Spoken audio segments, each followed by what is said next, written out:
Hi everyone, quick note before I start the episode. You've all decided what ship I'll be flying next, thanks to those that voted. Season 2 will feature the Heron.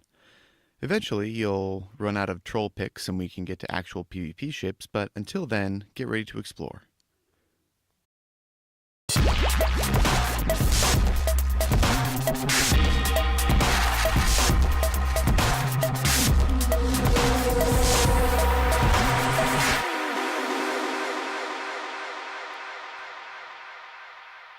Greetings, ladies and gentlemen. My name is Slings, and welcome to Season 1, Episode 2 of the Debriefing. This is a series where I take a close look at single engagements in EVE Online. In this episode, we have a fight involving my venture, a Sabre, and a prospect. Let's begin. First, we'll look at fitting. My venture, as usual, is fit like this.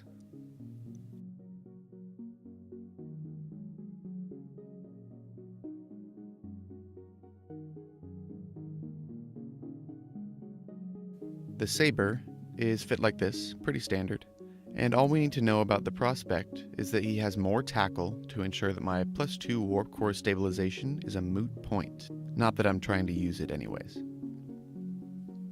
On paper, this is a slam dunk for the Sabre, and I'm not just being coy about that. Out of the 40 ventures that I lost making these videos, 9 of them, almost 1/4, were to solo Sabres. Trust me, I tried, and this venture cannot get under those guns.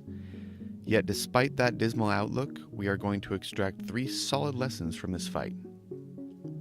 1. Predator versus prey mentality. I'll describe what I mean by this a bit later.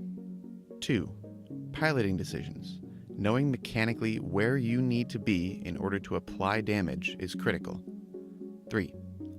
Overheating errors. My own module management and awareness here could have certainly been better.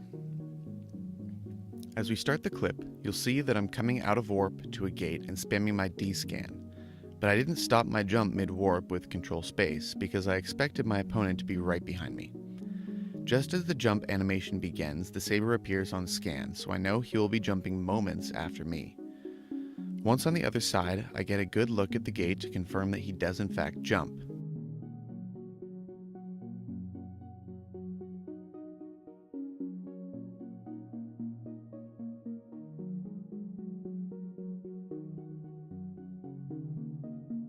After I see that, I don't take much time to start aligning out, as he expects me to, and press him to drop his bubble. I start moving towards him not long after, because his autocannons have a much longer effective range than my blasters, so I want to minimize that advantage as soon as possible. Once he drops his bubble, I engage. I don't even wait for him to be the first to engage, and this is where we can start talking about the predator versus prey mentality. If I had to make a guess, I would say that my attitude, my aggression, had much more to do with how this fight went than any fancy piloting or module management. Let's watch a little more.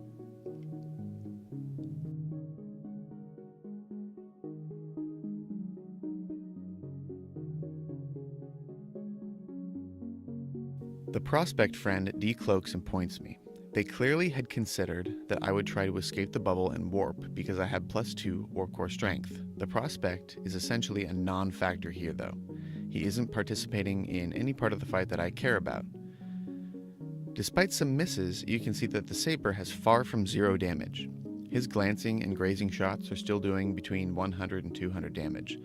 For those keeping score, that means that at this rate, he will kill me before I kill him if both of us change nothing about our flying. Now pay close attention to the damage feed here. He misses 1. A tiny hit. Why is he doing so little? He is either approaching, orbiting, or keeping me at range, and you can see that my transversal is north of 500 meters per second. Another tiny hit. Another miss. Then his largest hit so far. Where did that huge hit come from? We'll look at his trajectory. He is no longer in a keep at range or orbit or approach pattern on me. He looks to be approaching the gate. That hit came when the transversal dropped into the 400s, and as he drops his scram here, you can see that transversal has tanked into the low 300s. This brings us to lesson 2. Knowing where to put your ship in relation to your opponent is key to applying damage. For those of you wondering, yes, he is disengaging. The only way that I can think of to analyze this is that he has decided that I'm the predator in this engagement and he is the prey. Once he has decided to try to jump, there are only two things I have to do. First, I need to be aware enough to realize what has changed, and second, I need to get as much damage down as I can, as fast as I can. Both of these things come down to what I continue to overheat and what I stop overheating, which is lesson 3. When I realize he is de-aggressing, I should immediately stop overheating my tracking disruptor. I don't notice immediately and let it run for 1, maybe 2 unnecessary cycles. Clearly this is not the end of the world, but my tracking disruptor does end up burning out, so maybe there is something to take away there. What I do continue to do pretty well is keep myself in good DPS range by heating my afterburner somewhat, and overheat my blasters as much as possible. I heat my afterburner whenever I feel like I'm falling behind his orbit a little bit, and I only unheat my blasters for 1 or 2 cycles here and there to give them a little breathing room. This is probably not necessary, as you can basically heat small blasters for an entire fight like this. And that's that. Sabre goes down, and the prospect gets himself scrammed. I'm convinced that I would have killed him too if the backup had not arrived. As it stands though, a Sabre kill in the venture is much more than I ever bargained for. And with that, we've reached the end of episode 2 of the debriefing. I hope you enjoyed the video. Please leave a comment if you think I missed something important. Let me know what you think of this format, and if you have any footage of yourself or someone else that you would like to see analyzed, feel free to leave a comment. Find me on Twitter, the Eve Discord, God help us, or simply contact me in-game. This has been Slings, and thank you for watching.